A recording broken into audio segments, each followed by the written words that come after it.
तीन काल भी होता है, भूत भविष्य वर्तमान काल। जो पीछे बीत गया वह भूतकाल हो गए, जो आगे आने वाला वह भविष्य काल होता है। लेकिन कहते हैं वर्तमान काल अगर ठीक है ना आपका, तो भविष्य काल भी ठीक ही होंगे। और तीन गुण भी होता है। हम लोगों को सतोगुणी वृत्ति हो जाए, शुभ काम करने लग जाए, तो कहते हैं तमोगुण और रजोगुण दोनों समाप्त हो जाएंगे। तो आइए 3 बार हम लोग गुरुदेव भगवान का जयघोष करें। बोलिए प्रेम से श्री सद्गुरु महाराज की जय, श्री सद्गुरु महाराज की जय, श्री सद्गुरु महाराज की जय। अखंड मंगला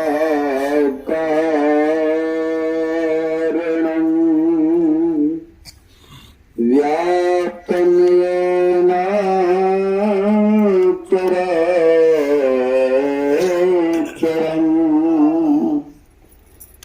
तद्भगं येन तस्मै श्री गुरुवे नमः। परम गुरुवे नमः, परापर गुरुवे नमः।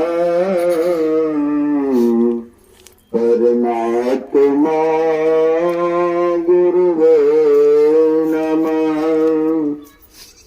आत्मा गुरुवे नमः। आदि गुरुदेव अनादि गुरुदेव अनंत गुरुदेव, अखिल गुरुदेव चरण गुरुदेव, शरण गुरुदेव।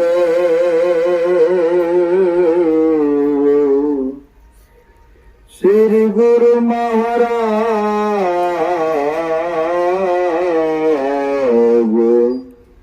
चरणारविंदो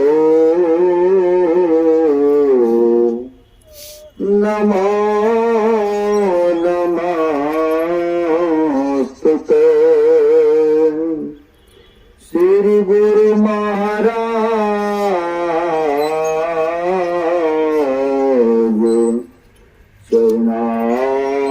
चरणारविंदो नमो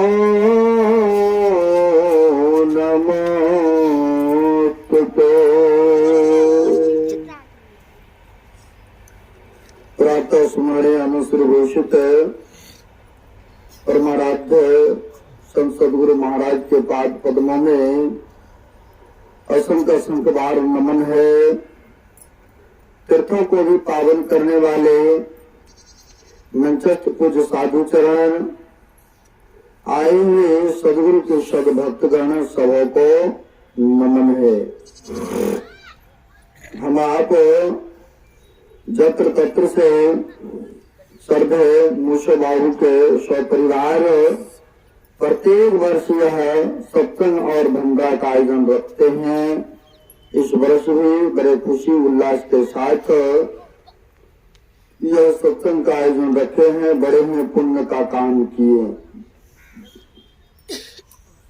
अभी हम आप रामचंद्र मानस के पाठ के क्रम में प्रथम सोपान बाल कांड से सुन रहे थे सत्संग की महिमा के बारे में। संत मत में नियम है कि जो पाठ होता है वक्ताओं को करीब करीब उसी पर बोलना होता है। क्योंकि गुरु महाराज ने कहा था अगर पाठ पर नहीं बोला जाए तो विषय अंतर हो जाएंगे, लुट जाएंगे। इसलिए वक्ताओं को विषय पर बोलना चाहिए। तो अभी का विषय है सत्संग की महिमा के बारे में। सत्संग के महिमा के बारे में हम लोग पाठ के क्रम में सुन रहे थे। सत सुधरहि सत्संगति पाई, अपारस परस कुधातु सुहाई। कहते हैं पापी से पापी आदमी व्यक्ति भी अगर संतों के चरण में चले जाए तो कहते हैं उनका भी उद्धार हो जाता है। कैसे? पारस परसु कुधातु सुहाई। कहते हैं पारस मनी पत्थर होता है और जैसे ही उनमें सटाते हैं लोहा को तो वह लोहा नहीं रहते हैं, लोहा भी सोना में परिवर्तन हो जाते हैं। अब लोहा का भाव या सोना का भाव दोनों में तो धरती आसमान की बातें है ना। तो किनका सानिध्य किया? तो पारस मनी पत्थर का सानिध्य किया तो कहते वह लोहा लोहा नहीं रहा, वह सोना हो गए। कहने का सारांश हुआ, भाव हुआ। पहले आप लोग ना जाने क्या क्या खाते पीते थे, कैसे गलतियों का लोगों का संगत करते थे। जब आपको यह ज्ञान हुआ संत मत के विषय में तो आप सबसे पहले वह जो काक था, जो बोगला की तरह थे, जो नदी के किनारे देखे होंगे बोगला मच्छी के लिए देखते रहते हैं, तो पहले काक थे, कर्कशा बोलने वाले थे, वह समाप्त हो गए तो क्या बन गए? काक से कोयल बने, कोयल से बोगला बने, बोगला से हंस बन गए।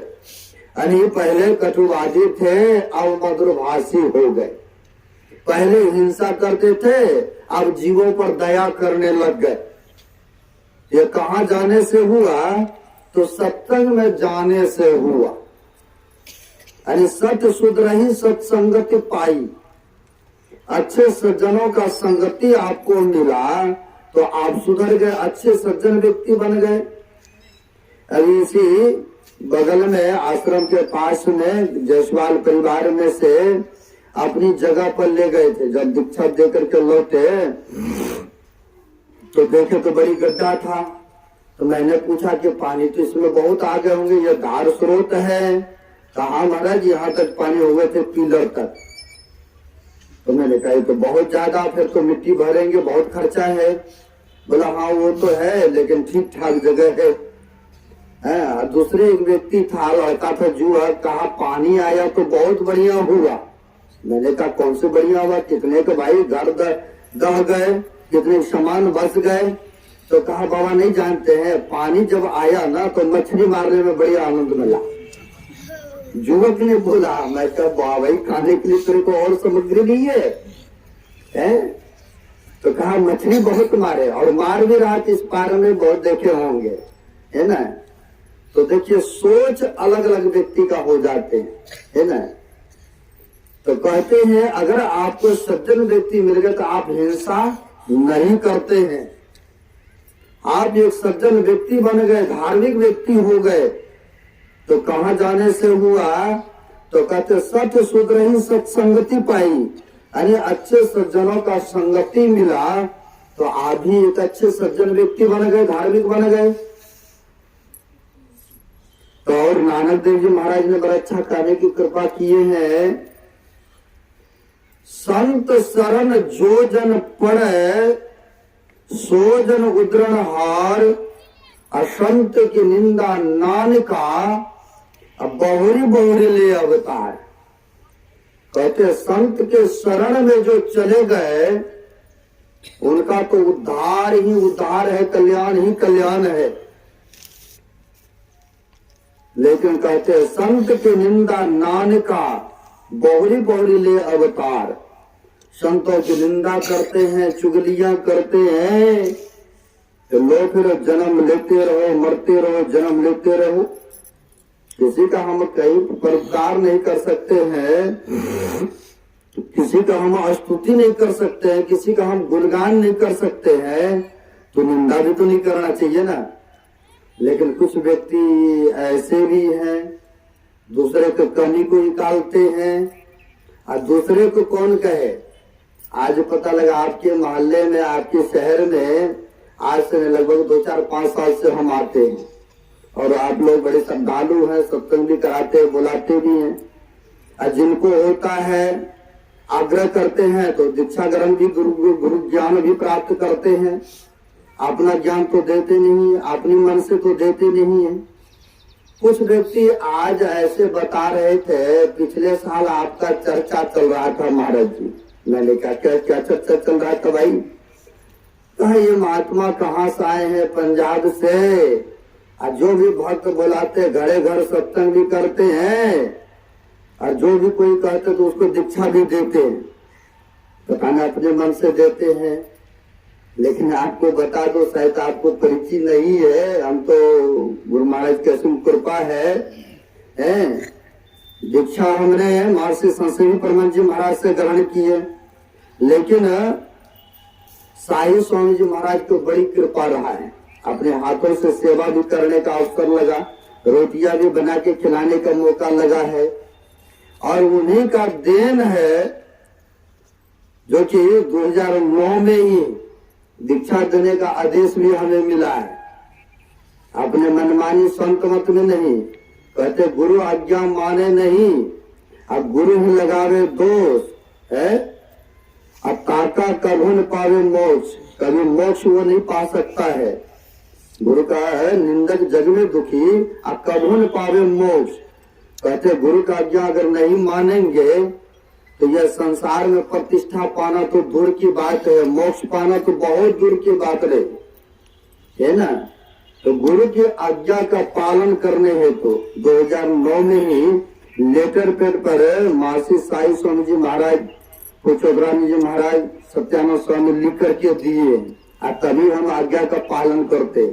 यहाँ क्या पंजाब में भी बहुत आपके जैसे श्रद्धालु भक्त लोग हमें बुलाते हैं और जाते हैं।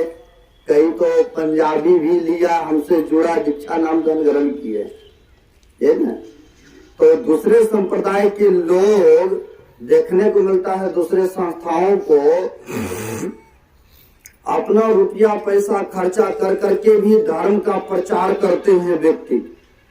देखे होंगे, यीशु मसीह को देखिए, भक्त बनाने के लिए, अपने संस्था में जोड़ने के लिए वो लोग रुपया भी देते हैं, लड़कियों का शादी भी कराते हैं।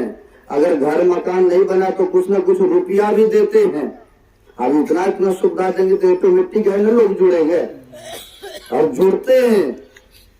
जो कि यीशु मसीह, जो कि बाहर की संस्थाएं हैं और उसमें मनाही भी नहीं है, सब कुछ खाते पीते नाम लेते हैं।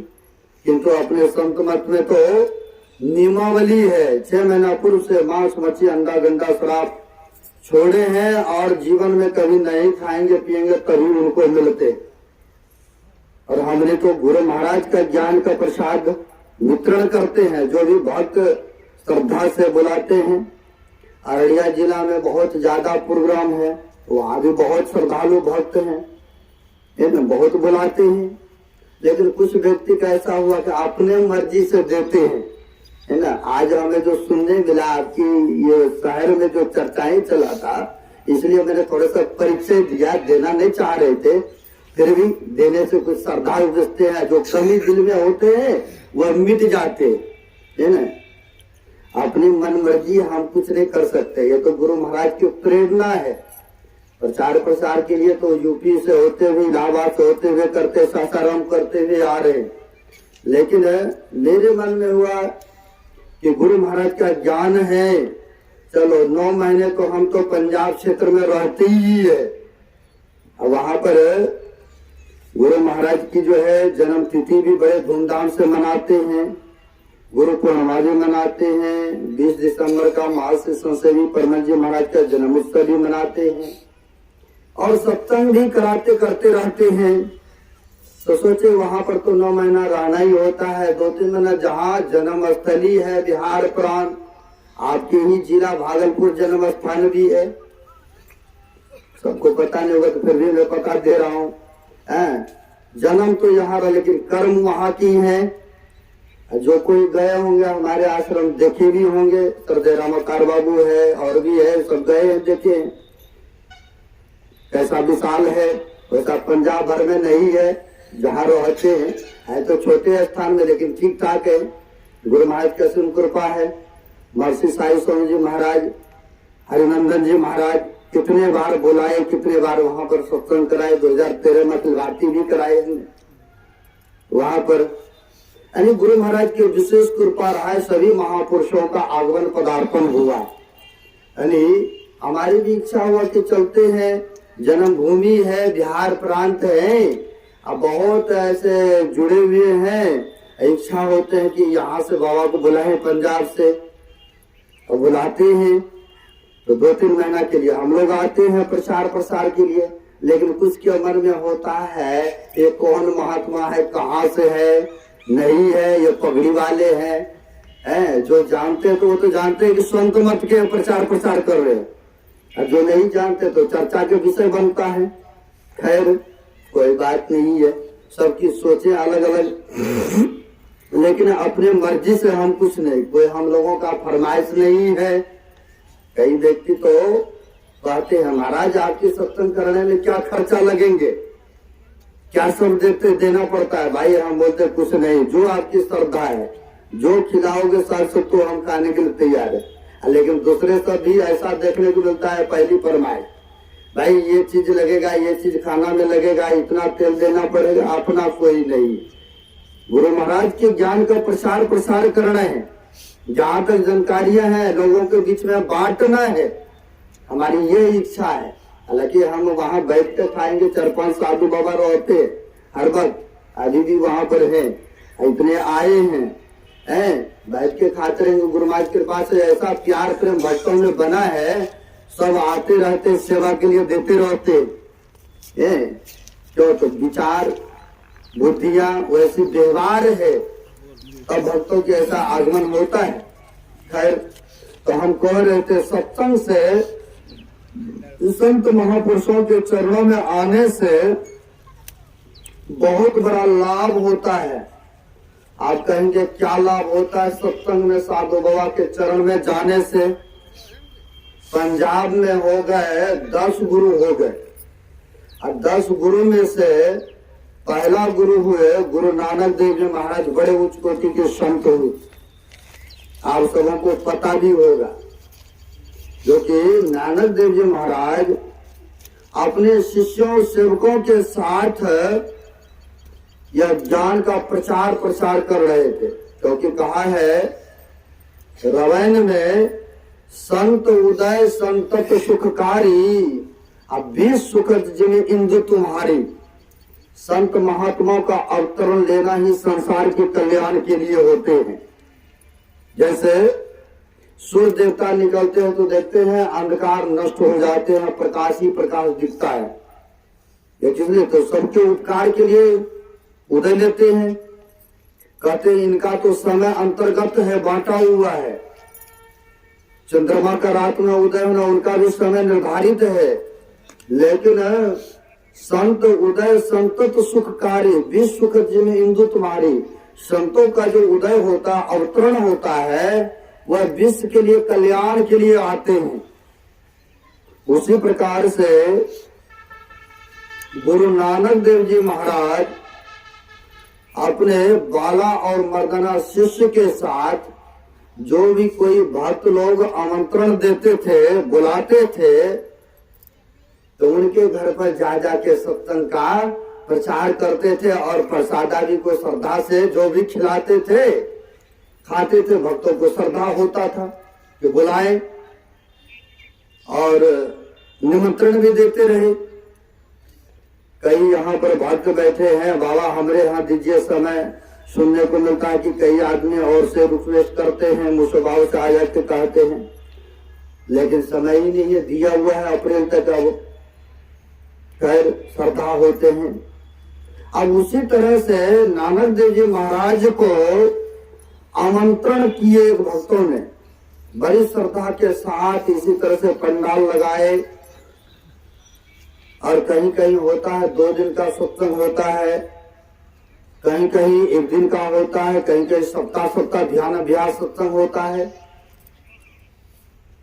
तो 2 दिनों का सत्संग था। बहुत सारे भक्त लोग पैदल यात्रा होते हुए आ रहे थे सत्संग सुनने के लिए। नानक देव जी महाराज के सत्संग में आ रहे थे। तो एक सज्जन पूछते हैं, कहाँ जा रहे हैं इतने सारे लोग? कहा, हम लोग जा रहे हैं संत महापुरुषों का दर्शन करने और सत्संग सुनने जा रहे हैं। उनके दर्शन मात्र से हमको बड़ी लाभ मिलता है, इसलिए हम लोग जा रहे हैं सत्संग सुनने। तो उसने कहा, ठीक है महाराज, आप लोग सत्संग सुनने जा रहे हैं तो हमारा भी इच्छा हो रहा है, हम भी आपके सत्संग में जाएं क्या? भाई, सत्संग में आने से कोई भेदभाव नहीं है।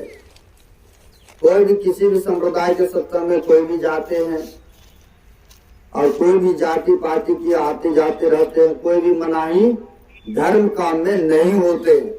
या मंदिर चले जाएं तो वहां पर भी कोई तरह की जाति पाति के भाव नहीं।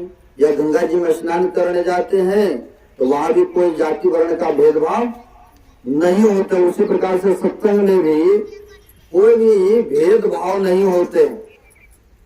कहा, हाँ चलिए, आपकी इच्छा है, चलिए सत्संग में। तो वह सज्जन भी उनके साथ हो लिया। सोचा थोड़ा देर के लिए जाते, हाजिरी लगा लेते हैं सत्संग में। जाके गए, प्रणाम पाती करके बैठ गए सत्संग सुनने। जब सत्संग सुनने बैठ गए तो बड़ी उनको आनंद आने लग गए, बड़ी शांति महसूस होने लग गए। तो बैठा तो बैठे रह गए जब तक प्रवचन चलता रहा। देखिए, सत्संग में आने से, संत महापुरुषों को बुलाने से या उनके सानिध्य करने से कितना बड़ा लाभ होते हैं, जीवन को बदल देते हैं। और साधु महात्माओं के चरण में सच्चे दिल मन से स्नेह प्रेम हो जाए, लगन लग जाए तो। अब बैठा तो बैठे रह गए, सत्संग सुनते रह गए। जब सत्संग संपन्न हुआ तो प्रचार होते हैं कि कल भी यहाँ पर सत्संग होंगे, तो सभी भक्तगण कल भी आए सत्संग सुनने।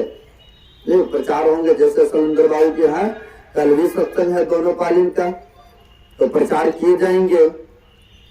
तो उसी प्रकार से प्रचार हुआ कि कल भी सभी भक्तगण आए सत्संग में सम्मिलित हो। अब जो ये सज्जन आए थे संतों के दर्शन मात्र के लिए, बैठा तो बड़ी सुकून मिला, आनंद मिला। तो बैठा तो बैठे रहा। और जब सत्संग संपन्न हुआ, सुना कि कल भी होगा, इनके मन में हुआ कि हमारा बचपन का मित्र है, कभी वह सत्संग में नहीं आते हैं, कभी वह साधु महात्मा का दर्शन नहीं करते हैं, तो क्यों नहीं कल उसको भी हम ले आएंगे और सत्संग में ले आएंगे, निवेदन करेंगे। क्या पता साधु महात्मा के दर्शन करेंगे तो जीवन उसका सुधर जाएंगे। आप लोग भी धार्मिक प्रवृत्ति के होते हैं, आप सभी चाहते हैं कि मेरे घर वाला सत्संगी हो जाए, मेरा बेटा सत्संगी हो जाए, समाज सत्संगी हो जाए। और आप लोग प्रेरणा भी करते हैं, कई बार कहते भी नहीं, निवेदन भी करते हैं कि सत्संग में चलिए, क्योंकि धार्मिक प्रवृत्ति के हैं आप। एक माई कह रही थी आज ही यहीं पर कि हमारे घर वाला सत्संग भी नहीं कराने देते हैं और नहीं सत्संग में आते हैं। भाई हैरान हो गए हम बोले ले आइए एक बार दर्शन कराइए, ऐसे भी व्यक्ति है तो ले आइए एक बार, समझाते बुझाते हैं। लेकिन गप्पा छप्पा में समय व्यतीत करेंगे, ताश खेलने में व्यतीत करेंगे, हैं, लेकिन सत्संग में आना चाहते नहीं है। ऐसे भी प्राणी है। लेकिन जो धार्मिक है वो भी चाहते हैं कि हमारे जीवन साथी सुधर जाए, अच्छा काम करे, सत्संग करे, संत महापुरुषों के चरण में लग जाए।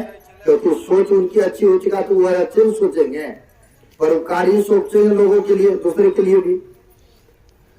तो सोचा यह न इसने कि कल हमारा भी मित्र है, कल उसको भी हम ले आएंगे साधु महात्मा के दर्शन करने। गए शाम के ही समय में जाकर के उनके घर पर प्रार्थना करते, निवेदन करते हैं कि कल हमारे साथ मित्र आप भी चलेंगे संत महात्माओं के दर्शन करने, सत्संग सुनने। बहुत ही पॉजिटिव संत आए हैं, बड़े दर्शन से लाभ मिल रहा है और बढ़िया बढ़िया सुनने को भी मिलता है।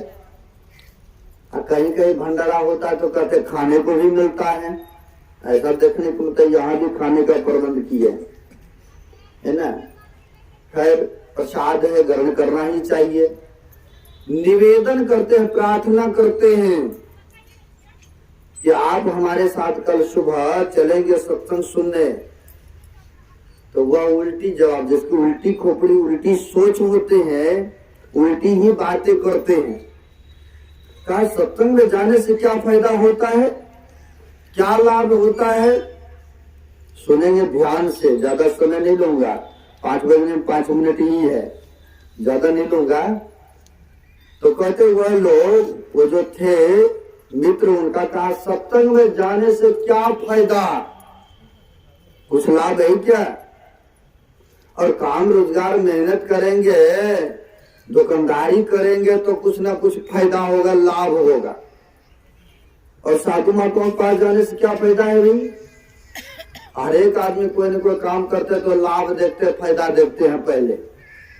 लेकिन कबीर साहब के पास चलेंगे तो महापुरुषों ने कहा इस सत्संग में लाभ बहुत है।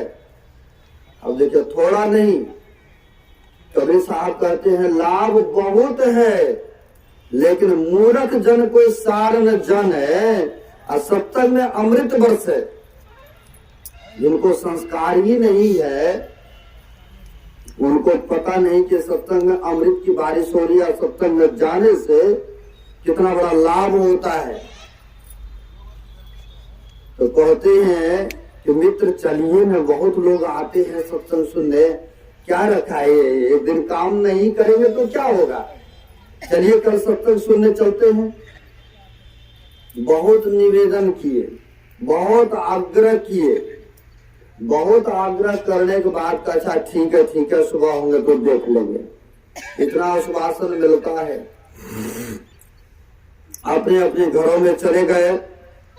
जब सुबह होते हैं, जो धार्मिक व्यक्ति होते हैं, जो जुड़े होते हैं धर्म काम में, वो तो सुबह ही उठ करके नहाएंगे, धोएंगे, पूजा पाठ करेंगे, फिर संसार के काम भी करेंगे। और जो नहीं है 7-8 बजे तक देखिएगा ना, बेड पर ही पड़ा रहेगा, सोए रहेगा। और जब उठेगा तो नहाया नहीं भी नहाया, बस खाया पिया काम पर चले गए। कहाँ भजन भक्ति है, कुछ भी नहीं उनके लिए।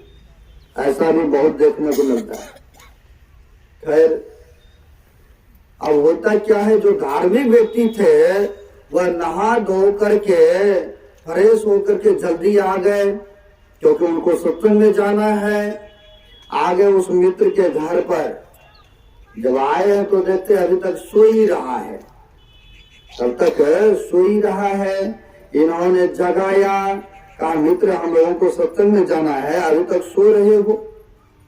और कई व्यक्ति ऐसा भी है, गुरु भक्त दीक्षा ले लिया, रजिस्टर में नाम चढ़ गया, कहलाए सत्संगी, लेकिन समय पर उठ करके ध्यान भी नहीं करते हैं। स्तुति करने के बाद कई सत्संगी से हम पूछ देते, कहो जी ध्यान सत्संग हो रहा है ना? हाँ बाबा कभी कभी समय मिलता तो करता हूँ।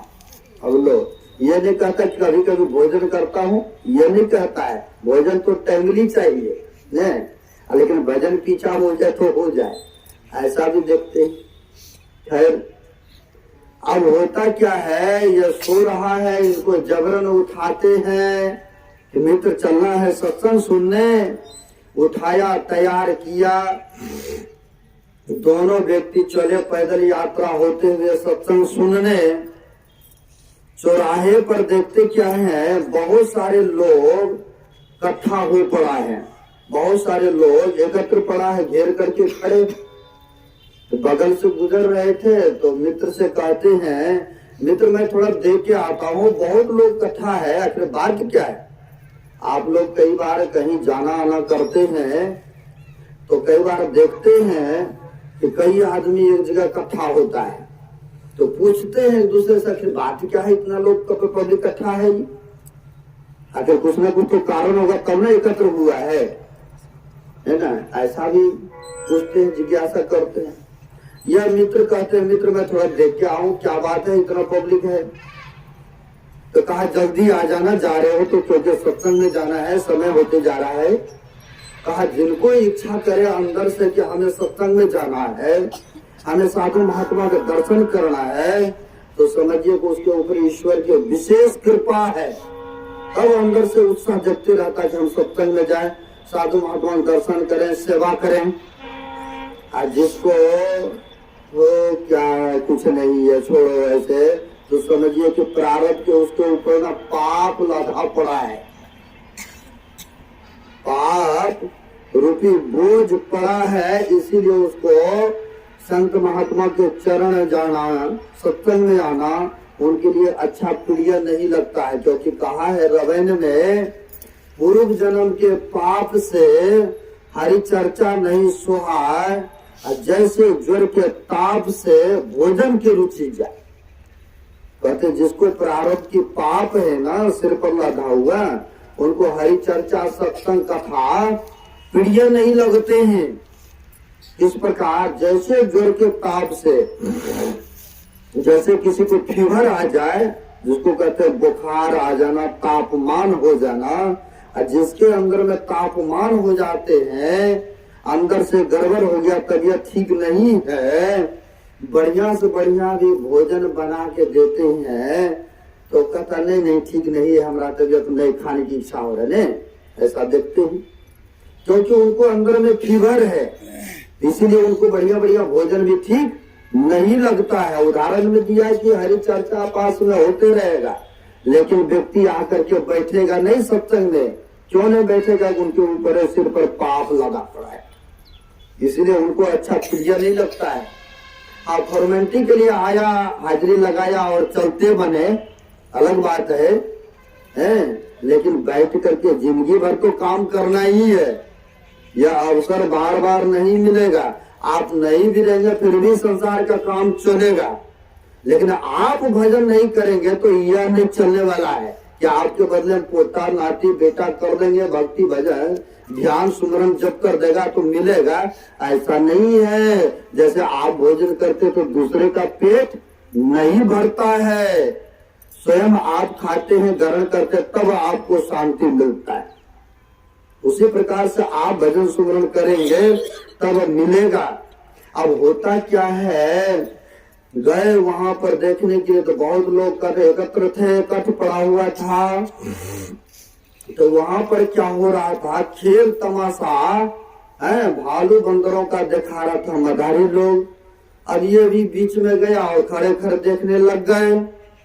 कहीं पर नाच गान होने लग जाए तो वहां पर निमंत्रण नहीं भी देंगे ना, तो देखे होंगे बहुत आदमी देखने के लिए इकट्ठा हो जाते हैं।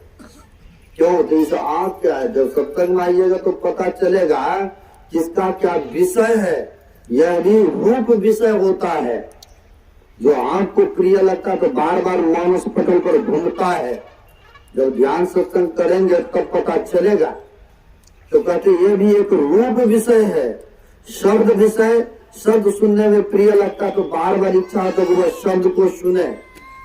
जिभ्या को जो स्वाद बढ़िया लगता है तो बार बार लगता है कि वह भोजन फिर से मिले, करें चमड़ा से स्पर्श करते, ये भी एक विषय है।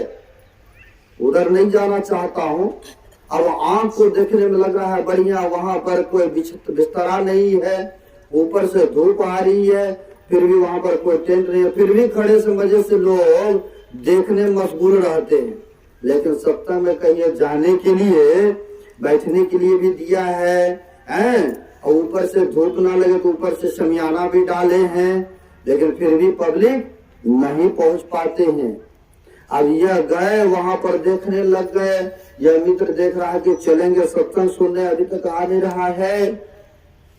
गए कि चलो मित्र, हम लोग आए हैं सत्संग सुनने, ये खेल तमाशा में क्या रखा है, आप खेल तमाशा मशगूल है। अब गए तो जरूर उनको किसी तरह से ले चले संतों की चरण में, कहीं सुधर जाए, इनकी बुद्धि पलट जाए, अच्छा हो जाए। जो सुन रहे थे सत सुधरही सत्संगति पाई, इनकी तो ऐसा था कि संतों की संगति पाएंगे तो अच्छा हो जाएंगे।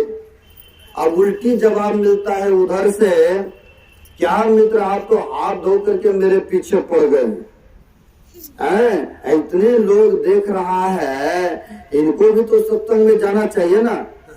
आप इनको कहिए जाने के लिए, आप तो हमारे पीछे हाथ धो के पड़ गए, जाइए हमें नहीं जाना है।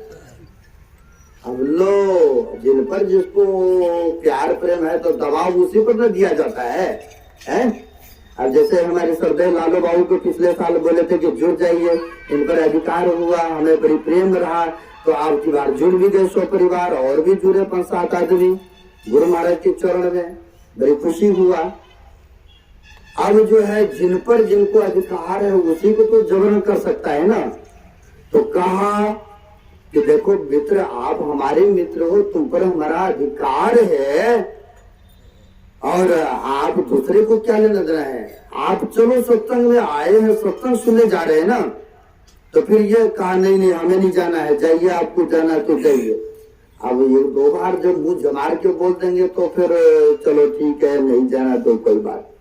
लो जी चल दिए, अकेले बेचारा चले गए, प्रणाम पाती करते हैं, बैठ गए सत्संग सुनने हैं। जब बैठ गए, सत्संग हो रहा है, सुना, जब संपन्न हुआ तो फिर प्रसाद लिया और चले भी घर को।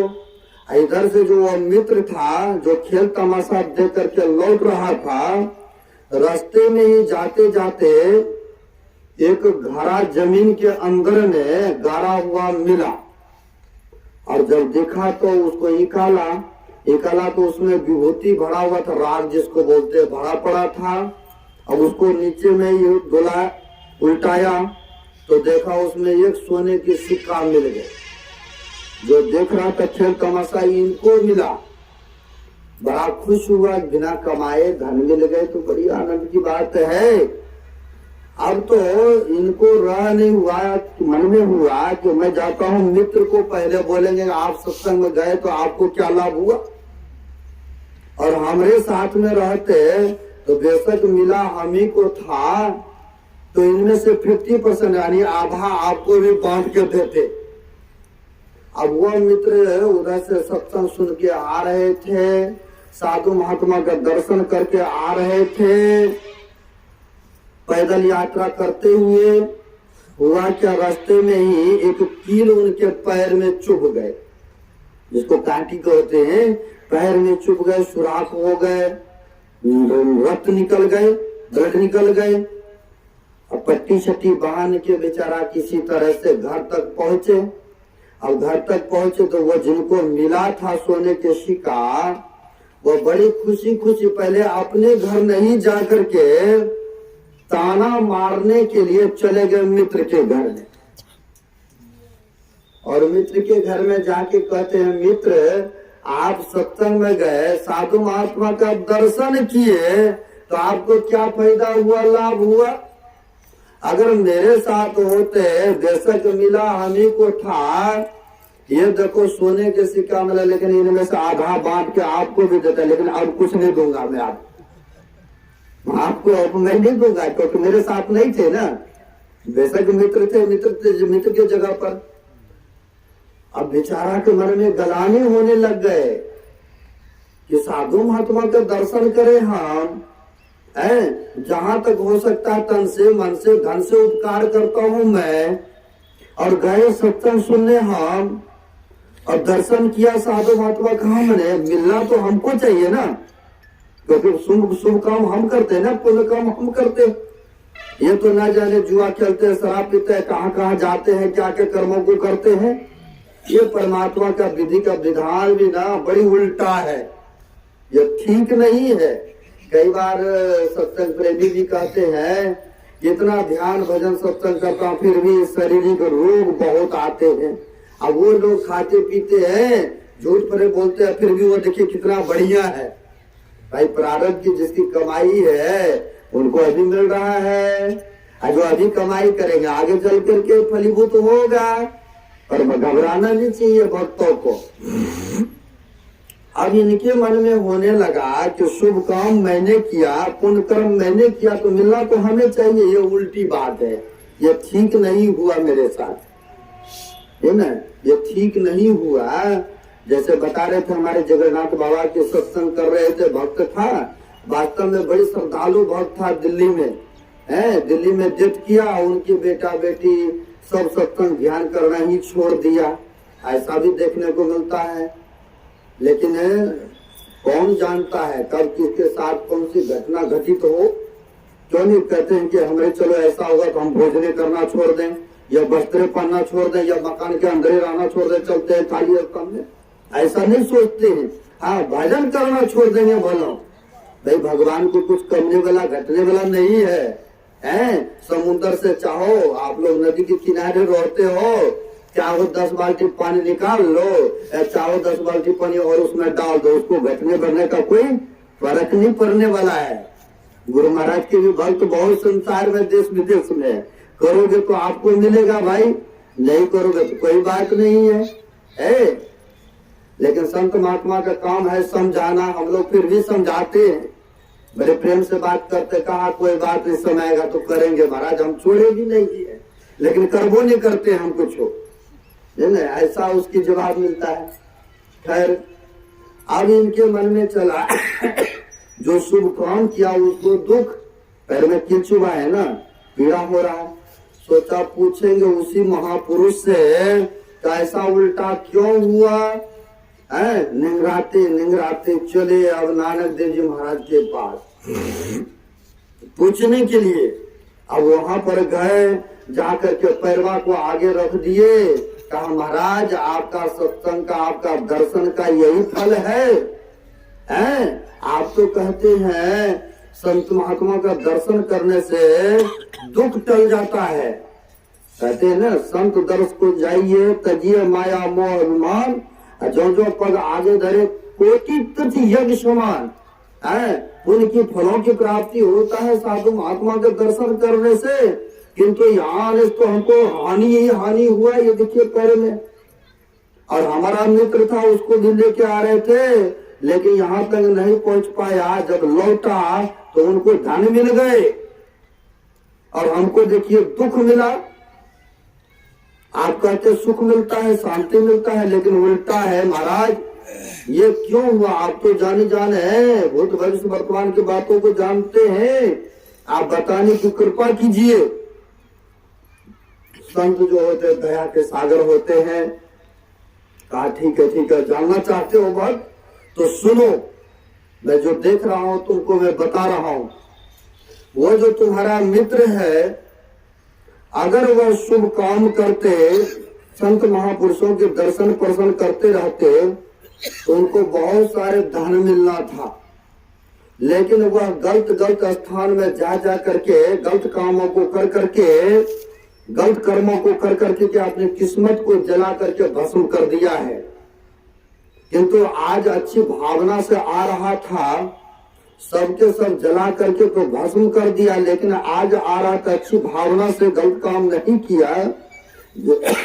जब लौट रहा था तो उनको एक सोने की सिक्का मिला है, यही बात है। कहा उसने भी पिछले जन्म में दान किया था किसी साधु महात्मा को, किया था थोड़ा, लेकिन दान के फल था फलीभूत कई गुना हो करके उनको मिलना था आपकी बार के इस जन्म में, लेकिन उसने शुभ काम नहीं किया, इसीलिए किस्मत को गलत जगह जा के जला करके भस्म कर दिया। लेकिन थोड़ा सा लेकर के, क्योंकि आज वो अच्छी भावना लेके आ रहा था, इसलिए थोड़ा सा धन लेकर के उनको सब्र करना पड़ रहा है, संतुष्ट होना पड़ रहा है, क्योंकि मैं जो देख रहा हूँ भविष्य का वही बता रहा हूँ। कहा अच्छा ये बात है महाराज। कहा मेरे को फिर पैर में कील क्यों चुभा, क्यों तकलीफ हुआ। तो कहा तुम भी जानना चाहते हो अपने विषय में तो सुनो।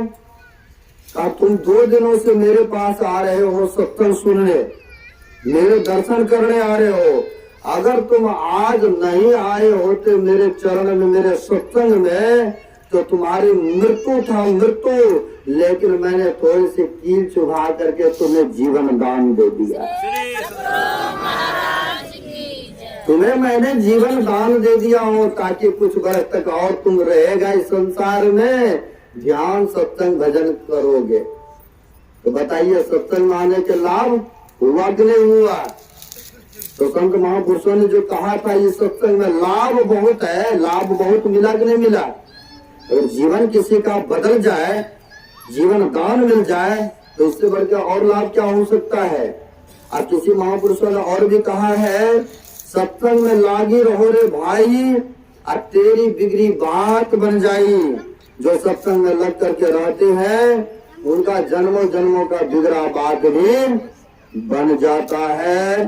इसलिए हम लोगों को सत्संग में आने से मत कीरति गति भूत भलाई यह सबों का प्राप्ति होता है। जब जही जतन जहाँ जही पाई सो जानव सत्संग प्रभाव लोको वेद न आन उपाओ।